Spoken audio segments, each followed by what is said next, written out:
is up, Jabroni's JJ back here with the Factsman. Dad, you don't look like you're in a great mood right now. Did you have a long night? Too much sleep last night? Maybe somewhere in between. I do like the shirt though. Nice little quarter pocket. But you just look grumpy. Like, do I have that wrong? No, I'm pretty grumpy. I've been grumpy for like I've been grumpy for about 30 fucking years. Who am I kidding? But the last couple of days have been kind of crazy. So been too much live tennis. I'm getting punchy with the too much craziness. That's what I'm saying too. Like, I don't know how you've kept this sport. It's actually respectable and that you've kept the sport for this long, because the swings, I mean, no pun intended, but woof. Dudes are just cruising through 2 sets in a major, and then like just consistent meltdowns where they lose in 5 sets. What's your approach to dealing with loss aversion, almost in that fashion, where it's like you kind of almost are counting the win in your head? And I know you're not a hedger, so kind of counting the win in your head, and then just the rails start to go off. I don't know. I think the first thing to do is you stay away from the men's side of the tennis for the most part, betting 3 sets. I really want no part of it. To me, it's nuts. I think the last Friday we did a show and have a winner, which was nice, and then I fade Schwartzman, because I figured, how the fuck could you bet on him, right? He hasn't done anything. He's down 0-2, getting ready to get blown the fuck out in straight sets, which I kind of figured. All right, he steals the set. All right, he steals the second set. And then I got my dick in my ass. He fucking wins 3 straight sets. I mean, it's just, I think mentally, that's what's made the sport very difficult for me to bet. And obviously, it's more prevalent on clay, right, where serves aren't as important as the other surfaces. But man, there is just the mental aspect of the game. I think that's above all else. I think that's what's going to be missed with years from now with guys like Djokovic, Federer, and Nadal. I mean, just the mental aspect. It seems they were master classes in it, whereas your guys these younger dudes, like, they're just mentally all over the place. There was something yesterday on the Tennis Channel that was said. I thought it was really, really funny, and it was along these lines, and it was kind of funny. I think the only shot Tsitsipas had to win a major, he was playing Djokovic, and he's up 2 sets and up a break in the 3rd set. And what's they made like a grunt after breaking Djokovic, and they changed sides, and Djokovic looked at him and said, "What's with the screaming?" He's like, "Remember something. You're afraid to win, and I don't like to lose." And he wanted to come back and beating him. And it's just little things, like I was talking to Ray. He likes to talk about golf, and golf and tennis is similar, because what happens is when the frustration level you get, I mean, you could see people, it could be the toughest serve, the toughest serve is to serve for a match. The toughest serve is to start a game. So sometimes you'll see somebody, when the rails come off, a lot of these tennis players, they could just lose it. It's just like a guy who bogeys 2 holes in a row, and all of a sudden he's just fucking mad. He wants to crack the ball and hit the ball 900 yards. It's just, his mentality is completely changed. It's just completely different. And that's the kind of way it is here. I mean, I bet Coco Gauff today. She gets beat the 1st set. Now, my decision was real simple. She loses a tough tiebreaker, but she's the type of person that has the personality to come back. And what does she do? She comes back 6-1, 6-1. So yeah, I mean, it's I like to. I just have to know the players, kind of know who you're dealing with, and then again too, you just have to take was it Rabikina? She's had these nagging injuries. If you're not aware about her injuries, then it's kind of tough. It's kind of tough because here she withdrew. So yeah, I mean, that's the way that one went. I had Jason. I took actually. Had a boy, Jason Moldova. I took her for the match today. So yeah, you took Jason's a good dude. What's up, Mark? Mark is here. Always love seeing Mark in here. Just to slide off to another thing, because I know you don't read Twitter in the morning anyway. Just to put into comparison, how long do you think it would take you if you really gave it your all to run 3 miles?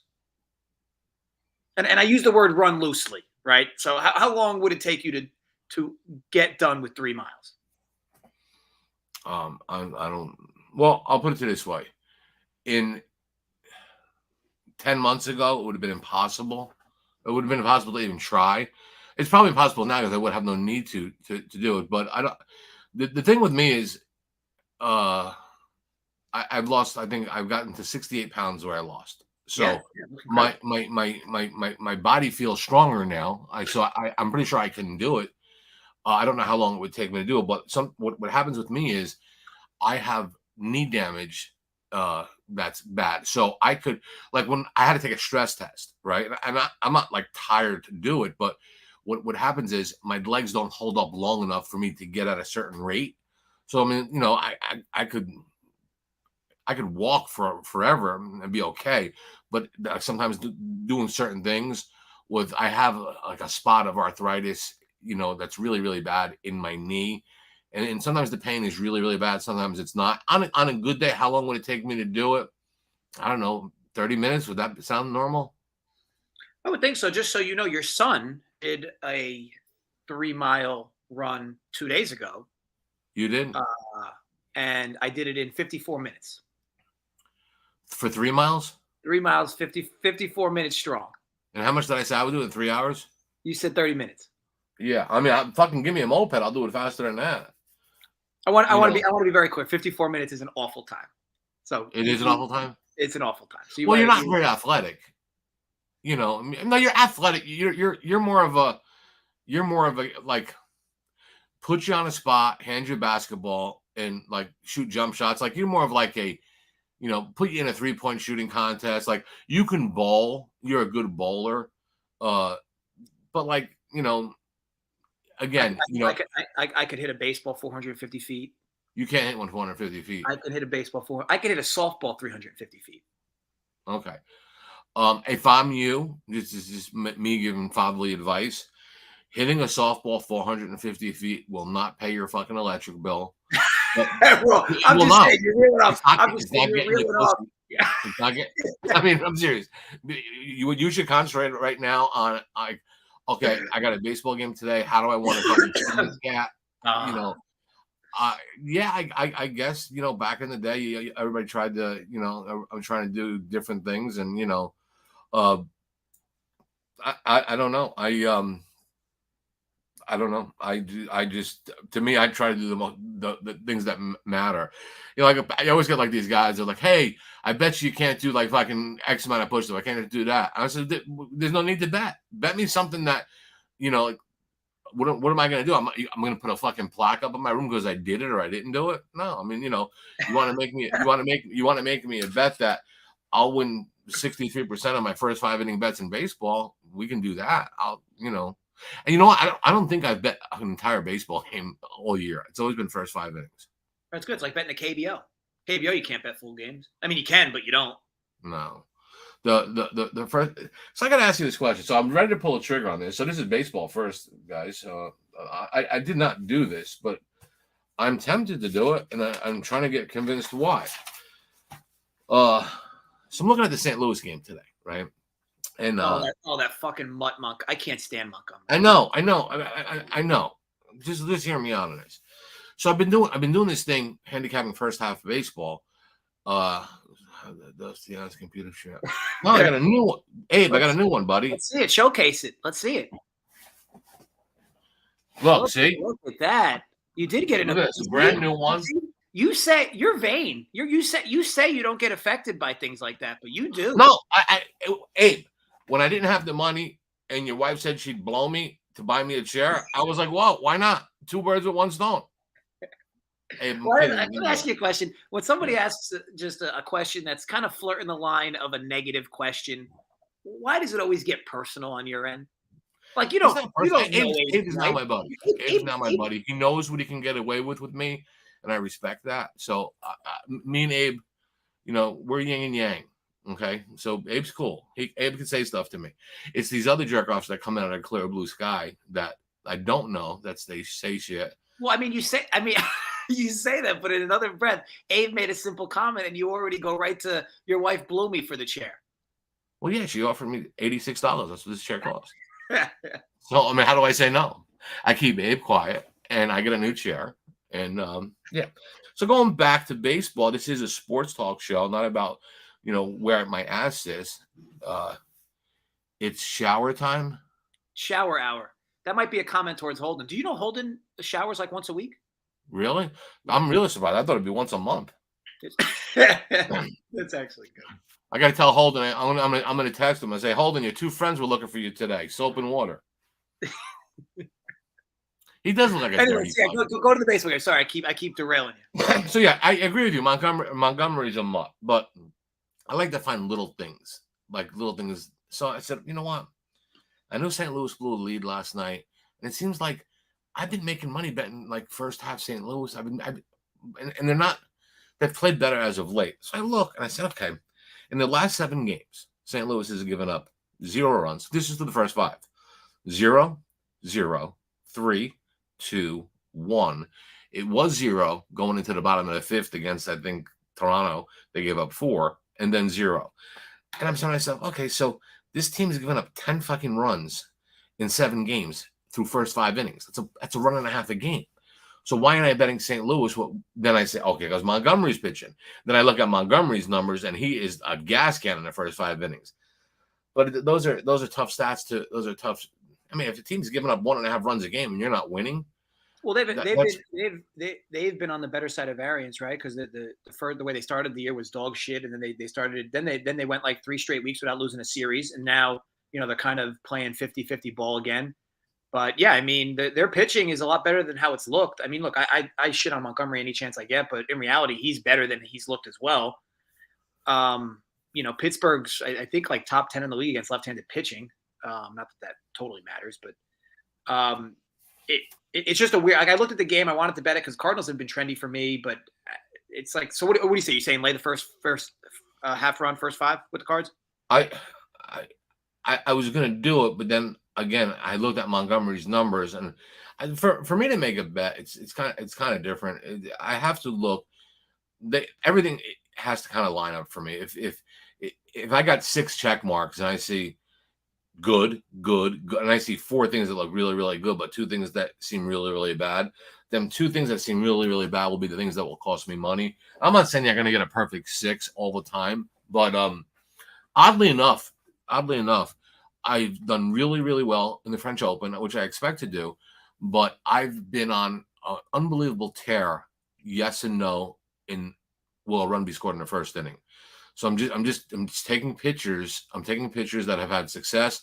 I've been taking pictures that have not had success in the first inning, and I'm just saying yes or no on it. And a lot of times I've been getting plus money, on these. It's pretty much been incredible. It's been like I say, I made 1 bet today in baseball, and I'll give that to you right now.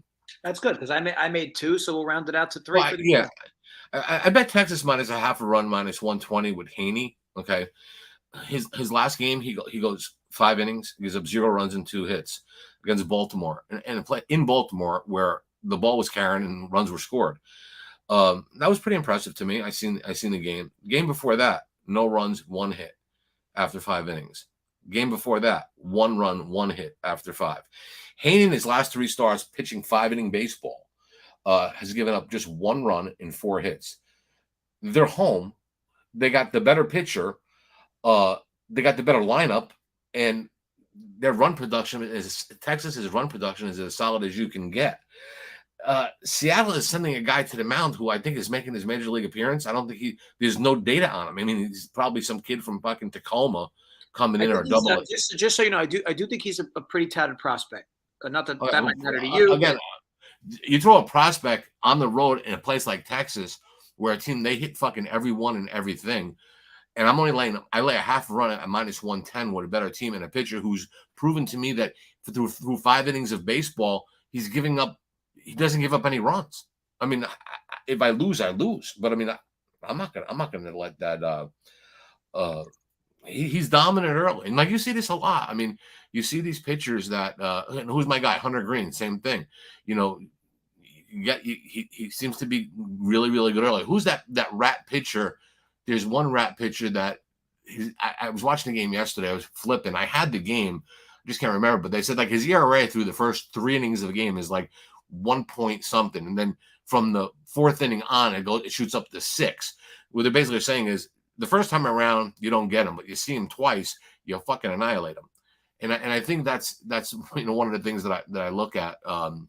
Yeah, so I think overall for that game, first of all, Heaney has not been the same pitcher since he left LA. Which, by the way, the Dodgers just seemingly fix pitching for whatever reason. I don't know why. And when pitching leaves the Dodgers, they suck again. Heaney had a great year last year, and now has been like average at best. But it's not so much average.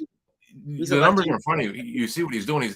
His ERA is good. He's not pitching bad. And don't forget, he's pitching in the fucking jet stream in Arlington, Texas. I mean, and that's a tough place for any pitcher to pitch. That park's not what it used to be, though. That park. No, but I mean, there's runs scored there, and they score runs. He's okay. I mean, I don't have a beef with the guy. I mean, I think just so you know, because typically Joey does keep track of the prospects. He did bet the Mariners today. He did money line, yeah. Okay. Well, I mean, I respect Joey's what he does, but I mean, I ain't gonna fucking change my bet because Joey worked bet fucking Seattle. I mean, but I am saying. I wish I would feel more comfortable if he didn't. But I mean, I don't. I'm pulling up dude's minor league numbers. Yeah, this kid's a stud, at least in the minor leagues, like absolute stud. So I'm sure. But don't you think when a kid comes up, if you think about this, if you go through history of things, don't you think if a kid comes up facing a pretty decent lineup on the road, maybe, I mean, we don't know what kind of balls he has, and that's what you always got to figure out. I mean, what kind of balls does this kid have? How is this kid going to react in certain situations? I mean, you don't know. Definitely not a perfect first career start in the majors today. Yeah, definitely. I mean, that's not where you want to have your perfect career start. So here's one. I had it last night, so I mean, I'm not gonna. But here's one that kind of makes you scratch your head a little bit. And I look at it. Arguably, the Oakland A's are fucking horrible. I mean, maybe the worst team in the history of fucking baseball. Marlins are home, playing okay. I can play them the first half -0.5 and only give -128, as opposed to laying over 200 for the game. I mean, the Marlins score. I mean, I think there's two sides to that argument, right? There's the side of are the Athletics truly historically bad, which could very well be true, and the other argument is Yuri Perez for the Marlins will never ever be a -200 favorite for the rest of his career. I get that, but this is the Oakland A's. At -2 at +176. That's like them being a fucking favorite. I mean, because their number usually starts with a fucking -300, whoever they're playing. I mean, I don't know. I mean, I talk about your game. Talk about your game, and then I'll tell you something about your game. Right, Jason. Just before we do, I'll talk on the White Sox for Jason. I don't have a strong take there personally. Lorenzen is a decent arm, but oddly enough, for whatever reason, Lorenzen can't get righties out this year. He's gonna see quite a lot of righties in this White Sox lineup. Dylan Cease, it seemed like he found himself a bit, but then regressed again. So to me, the line's pretty fair. Granted, if you're looking to just tag another team in a money line parlay, I guess I can't argue it taking the Sox. But Lorenzen's been good. But again, he has been struggling with right-handed bats, and the White Sox, like, all they bring to the table is right-handed bats. So definitely lean your way with the Sox. But I don't love it. I think the price is about right at 160. It did open at 145. It's been steamed. So I can't mind that. But to be true, I don't love it per se. Who has nice stats? But you're right, Mike. I mean, to my dad's point, yeah, Paul's using AA or tack, no resin, and yeah. And it's a tough spot. But I don't know if you remember that the Yankees went through a streak for like years where if pitchers made their debut against them, like the Yankees, like bats knew, it's like they needed footage on the guy before they actually played him. It's what you believe in. There are two types of people. They believe in if a kid comes in from AA or AAA with talent, if he's got the makeup of not going to be able to choke, he's got balls, you don't want to bet against him. Shut the fuck up. So someone's at the door. All right, just leave it alone. We're not expecting nobody, so forget it. It's probably some salesman. Just leave it alone. Dog starts barking. You go right to the language. They did a What? Say hi to your brother. Oh, hi, JJ. What? Yes, What did they do? They did like a do. Are you live? Yeah, I'm live. Oh. You still knocking on the door? Yeah. Fuck him. Don't worry about it. You want me to All get right, it? so Well, I'll wait till he leaves. I'm sitting down here. Though. Yeah, don't worry about it. You want to grab the? You want the gun and shoot him? All right. All right.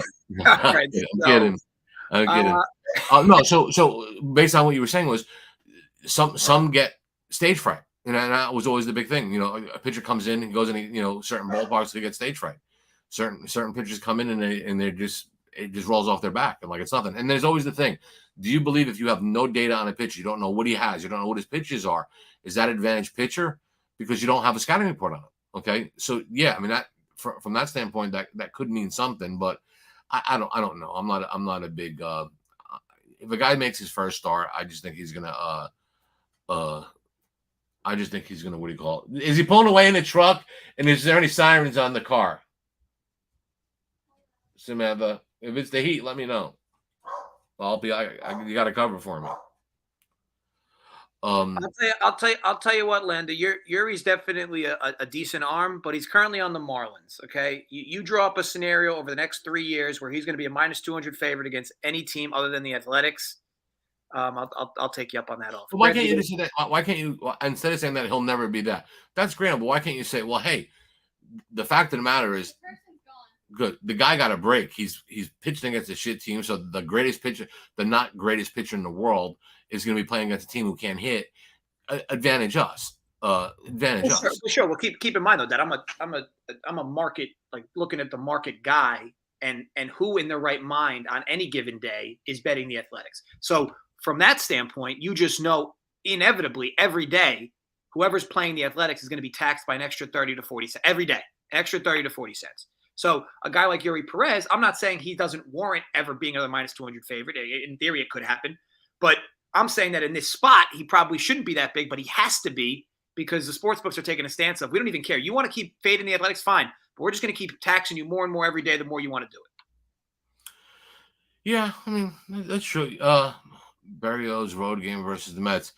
Berrios was really shit early in the league in the season. He's actually put a couple of decent games together. I just don't trust him sometimes. That's the only thing I said. You said career. Yeah, I mean, Len, I get it. You want to make a point. It's fair, but what do you mean career? What I said something? No, I said career, and Lyndon's like losing his shit over the exact verbiage. It's fine. It's fine. You want me to yell on him? I'll yell on him if you want me to. It's fine. We'll take the diplomatic approach with Land. I always see him in here, so you're Landa. I'm not yelling at you because you called him out. And the fact I'll be honest. I respect it. I see that's the difference between us. I respect when I get called. I like it because to me, I shouldn't have said career. I should have said first 3 years. There's a lot of things you shouldn't say that you say. You get personal. Like you would probably already be talking about, Landa's family. No, I wouldn't. I would never do that. I would never do that. Jokes aside, lovely. And I'm glad you brought it up. I shouldn't have said career. I should have said first few years. But to the point I was trying to make, which I was being egregious about, was the fact that Yuri Perez in this spot shouldn't be that big of a favorite, but he is because the sportsbooks are overtaxing teams that play the Athletics every single day. And again, deservedly so in its own right. The Athletics are proven to be a terrible team this year. At every aspect of baseball, the lineup, the bullpen, the starting pitching. So I get it. Just realize going in that when you're deciding to fade the Athletics, it's not like it's rocket science every day. Like it's you're getting heavily taxed on it day after day. But just for the record, just so you know this, and if you don't, and if you say you're right, you're not. Books make their money. There's not a bookmaker in the world that I don't know that wants people to lay 280, 290, 300. So I get the fact that they're adding money but they don't want. I mean, they don't want people taking plus 300, 290, plus 260, plus 190. They just don't want them to do it because sometimes you could lose.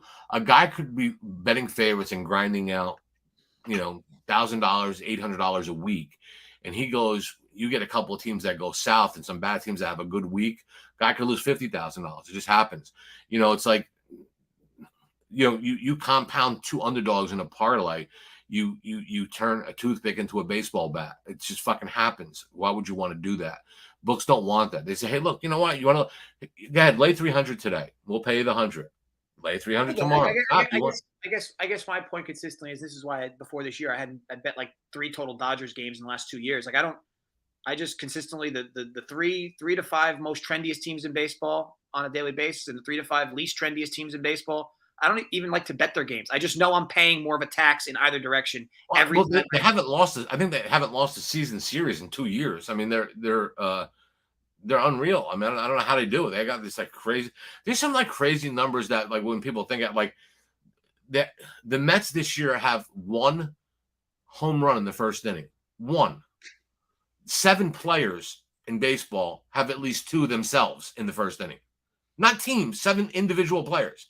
How could a team with that kind of talent only have 1 home run in the first inning after 57 games? That's ridiculous. Obviously, the sport's built on variance, right? I mean, obviously, and I promise you, you see it too, like you saw with the Cardinals. Like the Cardinals were the worst team in baseball with runners in scoring position, and they were able to slowly build that up more and more. They weren't. It's not like they weren't hitting. They just weren't hitting with runners in scoring position, which ultimately translates to wins and losses at the end of the day. But I think we're kind of saying, Jay, you want to know something? Back in the day, and this is no lie, Vegas Bruce with no 2 dogs in a parlay. Like my dad, your grandfather, you couldn't parlay 2 underdogs. You couldn't take plus 180 plus. What they would do is, and it wasn't really that long ago. I mean, there would be a situation where they would use like minus 1.5, 2 or 1.5. So if you had Oakland, like just say they would make them minus 1.5. The Marlins today. So if you got the Marlins, they got to win by 2. If you got Oakland, well, fuck, you still have to win the game to get paid. So you say, well, hey, if I lose by a run, I push. Yeah, but you can't win money unless they win. So you're technically getting even money because it was an even money bet on a team that is a 2-1 or plus 2-1 underdog would have to win the game outright for you to get paid even money. Now you say, but if they lose by 1, it's a push. Sure, I get that. But yeah, they wouldn't let you take plus 320 or plus 280 and parlay to go. Whatever, 50 years. I'll drop. He's correct. He's correcting himself, I think. But either way, so I bet 2 games today, an over and an under, which will go to our friend Rants. Totals are best way to bet MLB. I guess that's definitely subjective, but today I do like 2 totals. So I did bet the over in the Reds game, 10.5 minus 104 at FanDuel. Rhea and Ashcraft, right? I mean, Ashcraft was a guy that, quote unquote, started the year pretty well, but a bunch of advanced numbers just showed regression coming, and that regression has come fierce, in fierce mode. Rhea is another guy giving up a ton of hard contact. To me, it's a super warm game in Cincy, humidity as well. Bullpens got absolutely wrecked yesterday in an extra inning game that went 11. They used all their best arms out of the pen, both teams. These are 2 guys that don't eat innings either. To me, it's a lot of big factors. This total should probably be past 11. 2 average at best arms. Bullpens, don't get me wrong, the Brewers bullpen's legit, but they used all their legit arms yesterday. They could use them again today, but that's fine. The Reds bullpen is, to me, I don't love at any respect. 2 pitchers again that don't eat innings. 2 lineups that aren't terrible by any means. I think obviously a few balls leave the yard today in this weather, and I think we get a ton of foot traffic, which hopefully leads to this game going over. So that's why I bet that.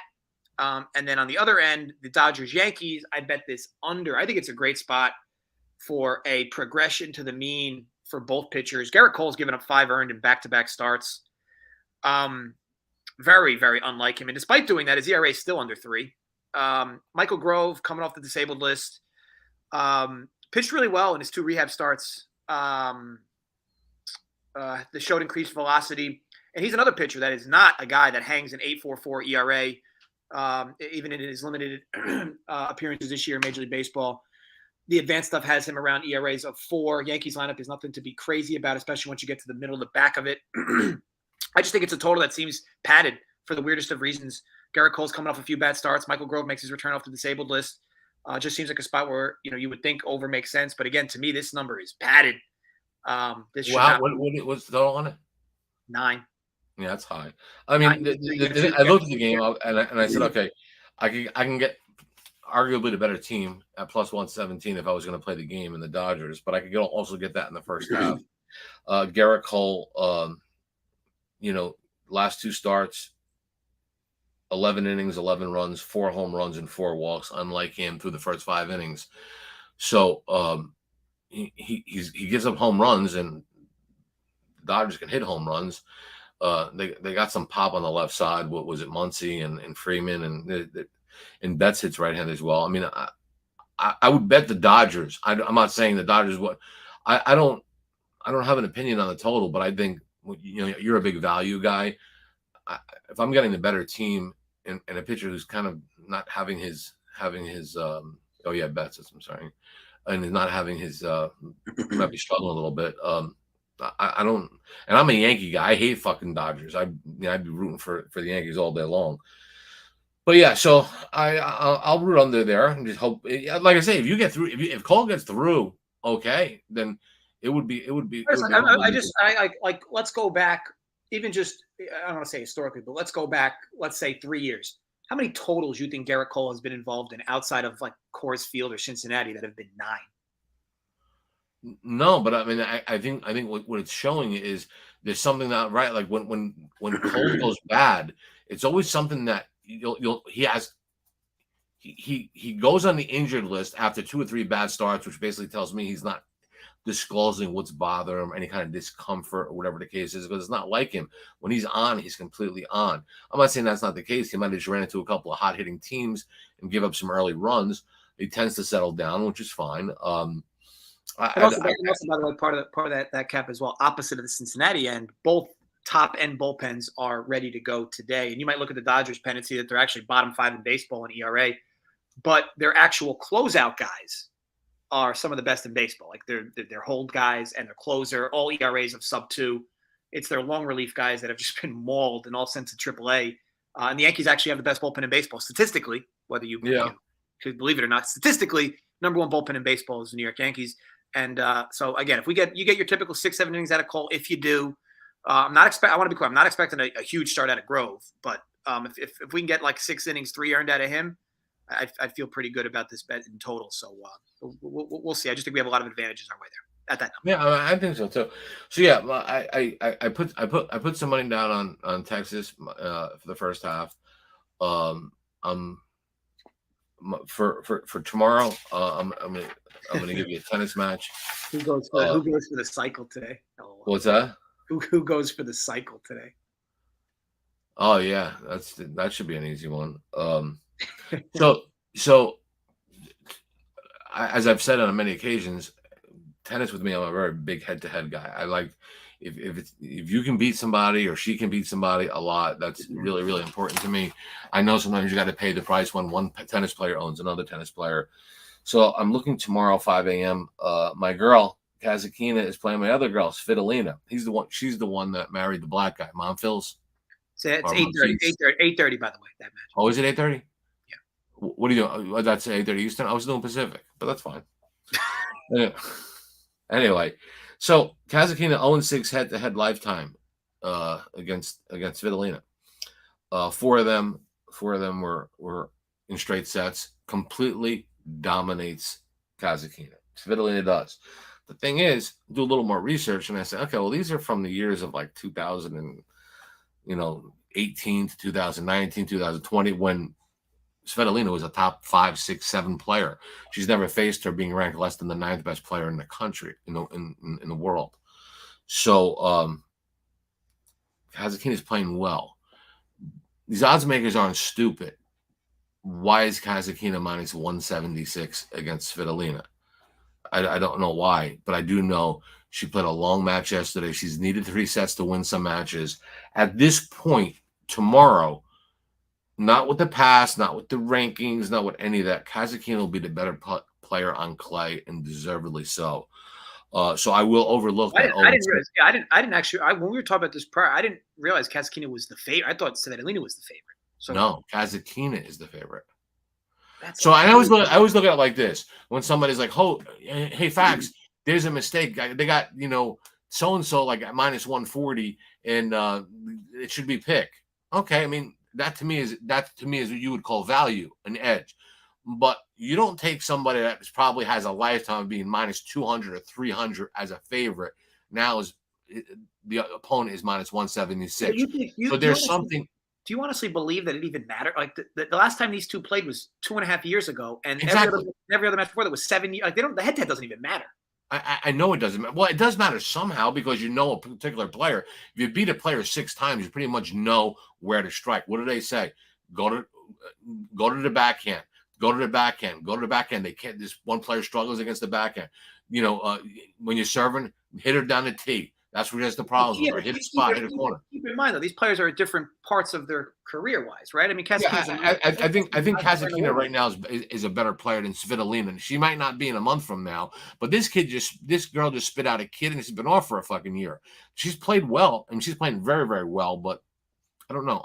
All I know is I watched because I faded Svitolina in her first match, and I watched that match, and I basically said to myself, I'm not fading this woman until this tournament ends. Like against Trevisan, she looked like the Svitolina of old. How do you know the other girl just didn't look bad? And she could have.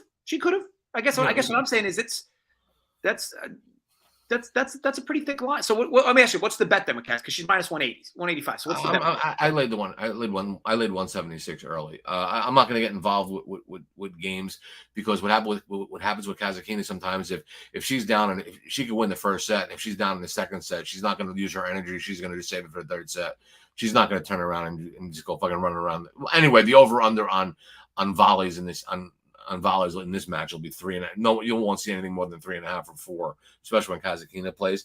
Another game is a little interesting to me. I will make a bet on it. Is I like Elise Mertens. She's a minus 102 favorite. I guess an underdog you might want to say against Pavlyuchenko. Pavlyuchenko needed 3 sets in her last 2 matches. And she played, and she hasn't really played great people. Mertens is playing really well, and she's a good clay player. Now, I would think the line should be a lot higher. You talk on a lot, like you talk on the Kasatkina line, not quote unquote making total sense. How does that line make? Like, I'll admit that line doesn't make any sense. Like, why would Pavlyuchenko? I get it, who has upside, but who's been out of tennis, like in and out of tennis for the last year. Who are we talking about? Pavlyuchenko. She's ranked 40. I know. I'm fading her. I took Mertens. But that's what I'm saying. But in one breath, you're arguing for the other side. Oh, the line doesn't make sense. Kasatkina as a favorite, and here you're like, this line doesn't even make sense. Like Mertens should be like minus 180 here. Mertens, you mean? Mertens. What I said. I said Mertens should be minus 180 here. I don't know about that. Also, too, you got to understand something about tennis lines. There's a lot of with tennis. There's a lot of certain players take money, whether it be from their country, from their, I don't know why that's the case. Mertens at one time was considered, a top 5-6 player. I mean, but sometimes they like to play the feel-good story. Pavlyuchenko is going to be the feel-good story. I remember when Lindsay Davenport came back, when she had her kid. Was it Lindsay Davenport? And she took a lot of money. You know who takes a lot of money? Azarenka. She's got the kid and the custody battles, and she takes a lot of fucking money. She's good. She's not great. She's good.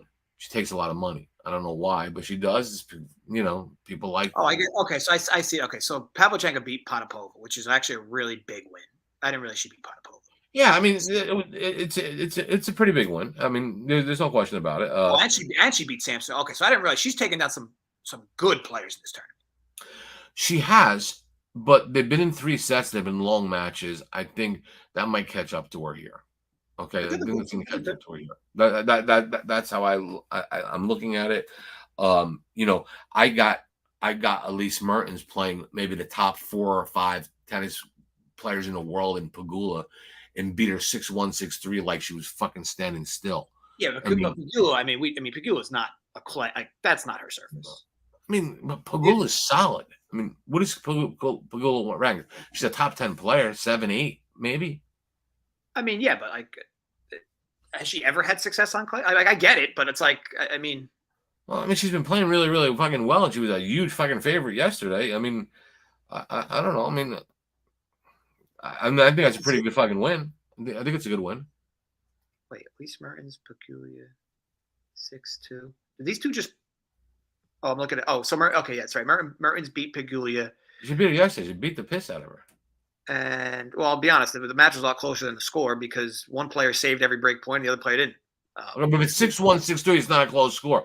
Hey, you know what? The fucking Vikings, they lost 34-0. But you know what? If that guy if they hold them on that 14-1, it's a different game. I think we can argue that the sport is purely built upon your ability to how you perform during your break points, right? If break points are the same, one could argue the match could have went the exact opposite way if those break points were And not. why didn't it? No, I'm just saying, like, you can't. You look at it like, yeah, she beat it. I'm saying that she had one more break chance than her opponent. Okay. But obviously, the player that's playing today that advanced capitalized on them opportunities. Correct. So, I mean, there's a. But all I'm saying to you is, I think the stance of she's beaten better players, I think is wrong. I think looking at it now, I wasn't looking at Pavlyuchenko, but looking at it now, she's definitely beaten better players than Mertens has in this tournament. So just so you people understand this, okay? Just so you people understand this. If I like a game and I say I think there's value on it, and I think I got the better player, my son says, well, it's not really value. I mean, if this would have happened, then it'd have been a different story. I think from my stance, it's a good conversation, though. But I think from my stance, you're just saying the exact, like you said in the first game you gave out, you said that you liked Svitolina, or you liked Kasatkina because the line doesn't make any sense. She lost to her 6 straight times. Why is the line this big? Kasatkina makes sense to bet. Then you turn around and bet Mertens because you're like, this line is Mertens is a fair price at this number. But it's like, even I looked at the line, at least originally, it's like Mertens should be a bigger favorite. Like, I'm agreeing with you. That's what I'm saying. Okay, I'm saying I like Kasatkina is because as smart as I think I am, there's people that make these lines that kind of have an idea on why she should be minus 176. Okay, they're going to take into the fact that Svitolina is not going to be in the greatest of shape. She's had 2 tough matches. So yeah, and I think the style of play now on this surface and being more fit for this type of situation would favor Kasatkina. We had this discussion too. Players like Svitolina, Muhova, even Bianca Andreescu. These are players that you almost are getting to a point where they're at a fitness fade because these are people that haven't played this many matches in a row in a long time. So right, you almost have a fitness fade on all 3 of them: Bianca, Muhova, Svitolina. No, I hear you. I mean, it's just there's so many ways we could agree on certain things. I always look at it like this. What I do obviously works because otherwise I'd have to like wear a fucking shirt and tie and go out to work every day. But so I kind of look at it like there's no right and wrong. It's cashing and trashing. That's the difference. You're either cashing a ticket or you're trashing a ticket. So I kind of look at it like, you could have we can take any sporting event and you can give me 20 reasons why to bet a certain game and you'd be right. And I can give you 20 reasons why to bet the opposite team, the opposite girl, the opposite golfer, the opposite fucking cricket player, or whatever the fucking sports you got to bet on. It's just really, it really. No, he just to be clear, he likes Kasatkina, not Svitolina. I like Kasatkina. I mean, I might even bet her in straighters, but I think she wilts on the court tomorrow, especially if it's going to be hot, real hot in the morning. So I think Svitolina's gonna have a problem. That's my take. But yeah, so that's what I'm doing with that, and pretty much. I still can't get over. Like, I'm like, part of me wants to bet Mertens so bad. I can't even get over this line. Like Mertens is a good bet. Mertens will be a good bet. I mean, I think she will be. Pavlyuchenko's going to run into a brick wall sooner or later. So why not tomorrow? I just like to your point on the sports books know more. Yeah, no. That line at minus 110 is crazy. I got it minus 102. I think. Again, is the line reaction based on she beat Pegula easily, or the fact that Pavlyuchenko won to beat two decent opponents? It's just the way how you want to read it.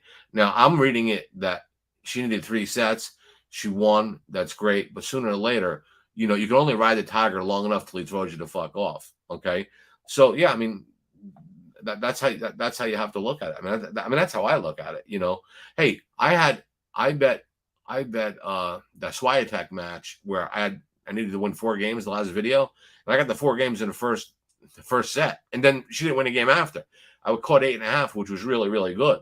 But I knew, like I looked today and I said, ain't no fucking way. And it was the same line. I think it was like 7.5 or 8.5.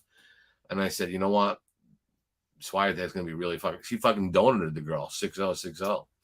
It was like we discussed last week. Like, it wasn't like Swiatek was going to lose. Like, it would have taken such a crazy thing for her to lose before the quarterfinals. No, I mean, she ain't going to lose. She's not going to. And especially Rabikini's gone. I mean, but yeah, you see a lot of this shit. You see, like, look at today. Casper Ruud gets first set, he gets beat. He should have got beat the second set. I mean, he had a set point in the second set. And what happens after that? He gets a second breath. The other guy gets discouraged, and then he gets blown the fuck out 6-1, 6-4, 6-4. The last 3. I mean, it just takes an emotional toll on you. I think that's what it is. They won't even let you. If you remember last week, like we were talking, like where it was like, what's her name was minus 190 to win the quarters. Iga, they don't even have a line on it anymore. Yeah, no, you can't. But granted, yeah, obviously she looked really good today. But that's the thing with her; like she can look as good as she wants. Like she just like gives away service games sometimes. I guess it's what happens when you're, when you just feel like it doesn't matter where the match is going to go, you're going to win anyway. Yeah. But yeah, today she could have at least let the opponent win one match, right? I mean, one game. No, yeah, and there is a code. There is a tennis code that you don't double bagel somebody. What'll happen is you lay down one game, especially when you could serve it out anytime you want. She doesn't follow that code. That Pollock don't give a shit. She just wants to just ram it in your ass. So Djokovic or Alcatraz? When would they have to meet? I think they'd meet in the finals. They're set for that. It would be the finals. Yeah, the way the path is, the path is the strongest player Djokovic will meet. The way how it's set would be, I think, in the semis he'd meet Casper Ruud. He'll destroy Casper Ruud. Yeah, I think so. Here's what I think. I think the only person that can beat Alcaraz in 5 sets is Djokovic that's left. But I think that if those two play against each other, Djokovic will be a small dog, and I'd happily take Djokovic because I don't think Alcaraz is there mentally yet. Like, I think he's fantastic. I think he's pound for pound the most talented player in tennis. He's super young, still super young. You kind of see him like mentally go off the rails at times. Yeah. And a guy like Djokovic will just grind him mentally. He knows. Hey, Joey, I know you were there. I talked to JJ before the show. I actually had a question for you. I know you're busy and you're traveling, but when you got time, if you have some time in the next couple of days, if you could just shoot me an email, I'll ask you a question. It's kind of a baseball card question. You could probably help me with, or sports memorabilia question. But if you could shoot me an email, joe@factsman.com, or just get it from JJ. No rush. Don't go out of your way for me, but you're the guy that I would have to talk to. If you remember, like 2 years ago, Nadal was kind of getting close to the end of his career, and Alcaraz was like a minus 250 favorite against Nadal, and Nadal still beat him in a major. And you could just tell he was just mentally working him. Like, I think Djokovic would do the same thing if they played each other. Yeah, they would face in the semis. They would?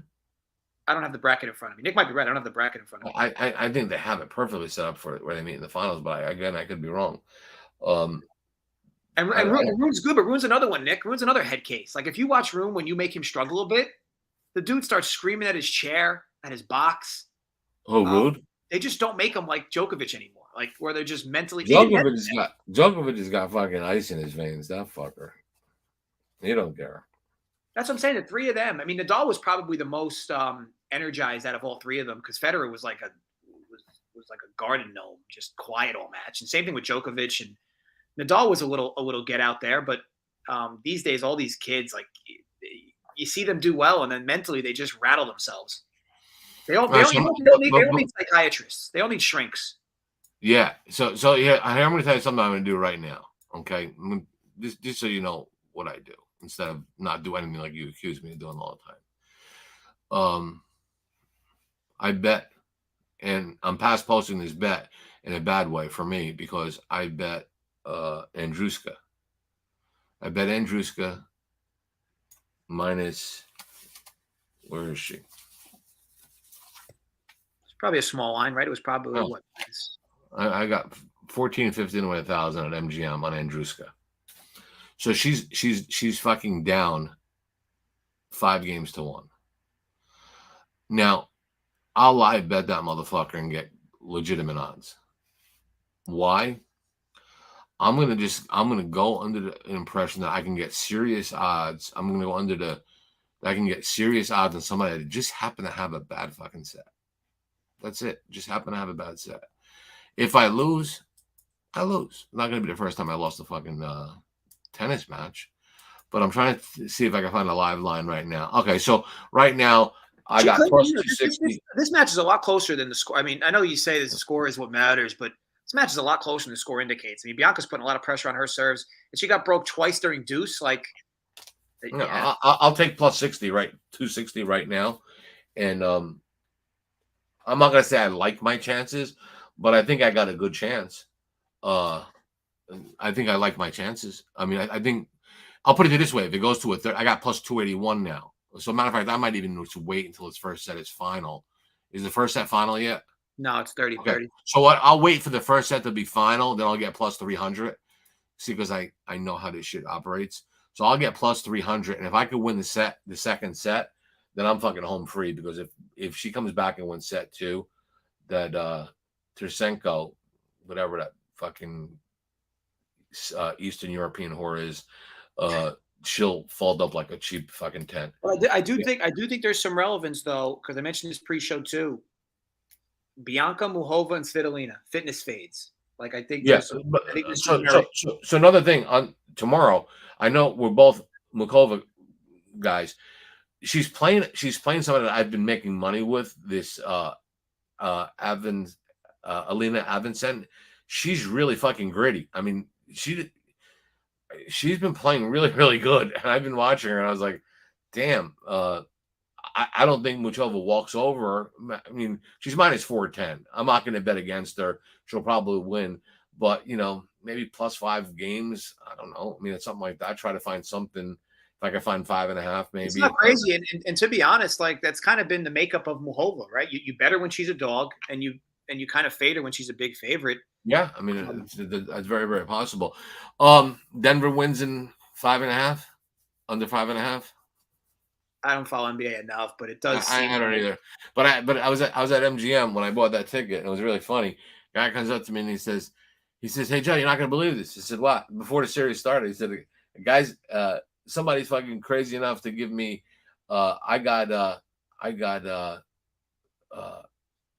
He's giving me the Heat, and all I have to do is win 2 games, but even money."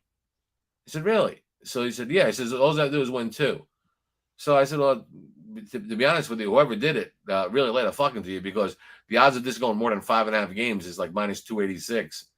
And he's like, "Really?" He's like, "I thought I got a good deal on it." I'm like, "No, you didn't get no good deal on it." I don't know. The only thing is, which is really weird to me that I didn't even talking about NBA is because I'm not talking about the Lakers or the Celtics or the Bucks or the Sixers. To see it's refreshing to see like a team like Denver who's never been there. And I'm not saying I watched the shit, but I like to read about it when I get up at 1 o'clock in the morning. It's kind of cool. I find it interesting, right? I think like some of the people were talking from game 1. It's like, yeah, Miami made that good change on Jokic. That might change the series. It's like Jokic had a triple double. He missed. He shot like 70% from the field. Like what change defensively was done to slow him down? And do you know his record? They were saying something about he scores like a motherfucker against this team. He plays Miami. There's no. I mean, it's not. I mean, you had LeBron James and the other big prick from Kentucky who never plays that were covering him. I mean, who on Miami could cover that guy? And even if you cover him, he's such an assist machine, right? He's always. I mean, I watched the highlights on this. And he's crazy. He's crazy good. I mean, he's good. But I don't know. Like I say, I'm kind of root. I got my heart at Miami because that's kind of home for me. But I don't think they're gonna win. I really don't. Who the hell knows? All right. Yeah, we've been here an hour. We've been here. Time flies. We're having fun. Alina plus 4.5. No, I'm I'm not. How can I bet plus 4.5 when I bet the other fucking girl? Right? Wait, Alina Svitolina. That line's that big? Is it really? I think it's even higher than that, maybe. No, Svitolina. That line's not 4.5. Yeah, it can be. Wait, where is it? It's 2.5. It's 3. Ray, it's 3.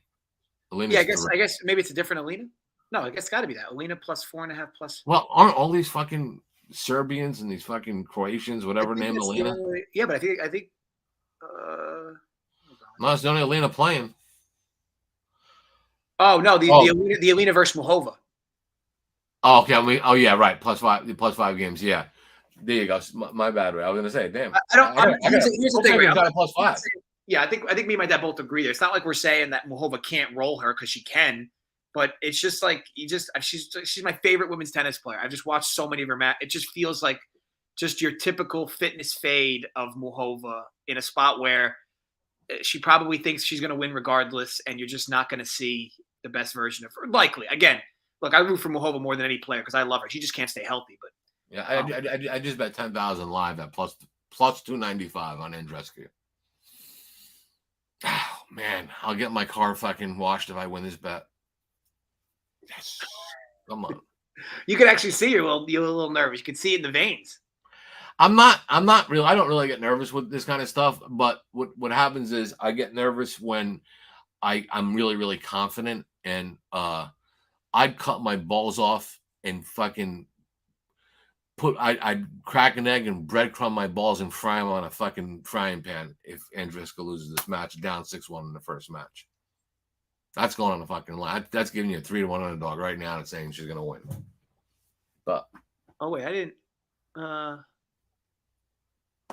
What did I miss? So why does it have? Oh, so set 1. Okay, yeah. So she's got 3 break chances here.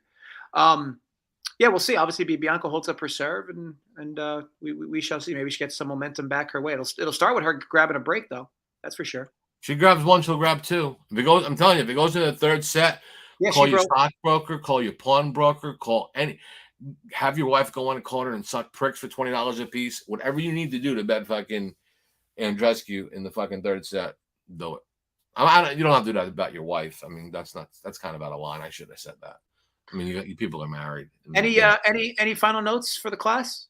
No. Let's try to do it again in a week or so. And I can't do this stuff every day because I don't like doing it with you, and I don't like doing it. I want to do it with some of the other guys.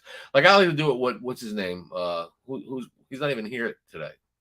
Like some of the Run Pure guys. I like to do them with what do you call it? Redneck Ray.